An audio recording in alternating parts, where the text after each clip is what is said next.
initially when you go and I have to do something and I'm holding something in my hand, I would request one of my crewmates, can you please hold this for me? And since they were also flying for the first time, they would also hold it. And both of us are floating in space. And he will stand there, or he will float there holding this pen in hand. Only after a few days you realize, even if he is not there and you leave it, it will stay there, it will not fall.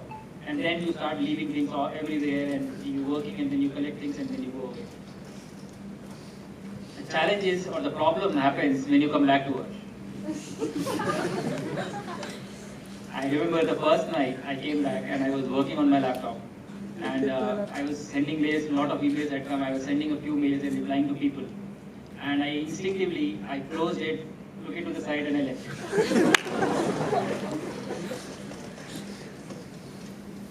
Thankfully it was an ISRO laptop. So it was not a lot of personal damage, but nothing happened, there was a carpet below. But the interesting point what I realized or learned is that your brain is such a powerful tool that it has never seen the environment of microgravity. But when you go there, it is strange, there is a conflict.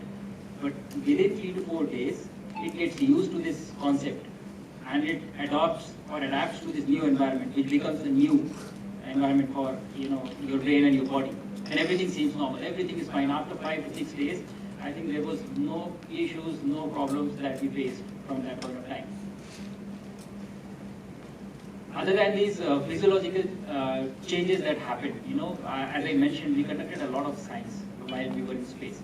I performed the research on stem cells of how to prevent muscle degeneration by adding supplements, of what are the possibilities. Very positive results. I was extremely happy to do that. We grew cyanobacteria and we grew microalgae in space to address the problems of food security for long duration missions, and also potentially back on Earth. These solutions have a potential of application, terrestrial applications. We also evaluated the screens for cognitive load on astronauts in microgravity. I also took moong and methi, grew moong and methi in space, sprouted them. It's not a complex experiment. People ask me that what's such a big deal about it. Nothing. It was a small petri dish in which they had to put a filter paper to contain the water. And below that were the seeds, and you just puncture it, give it water, it will grow on its own. But it is not about the complexity of the experiment. The issue is that there was no Indian in International Space Station till now.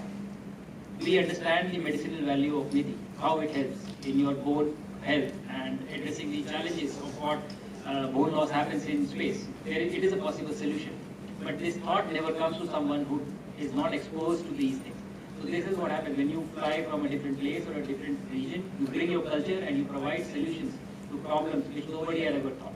It may not be complex, but it is a unique or different way of looking at the same things. The interaction that I had with our Honorable Prime Minister, I think that was one of the key memories for me from this entire mission. As I said, International Space Station first module was in 1998. It was launched. 2000, ever since the year 2000, there have been a few humans which have never been on this. Somebody is always off the planet, because they are always, the space station has been manned. But all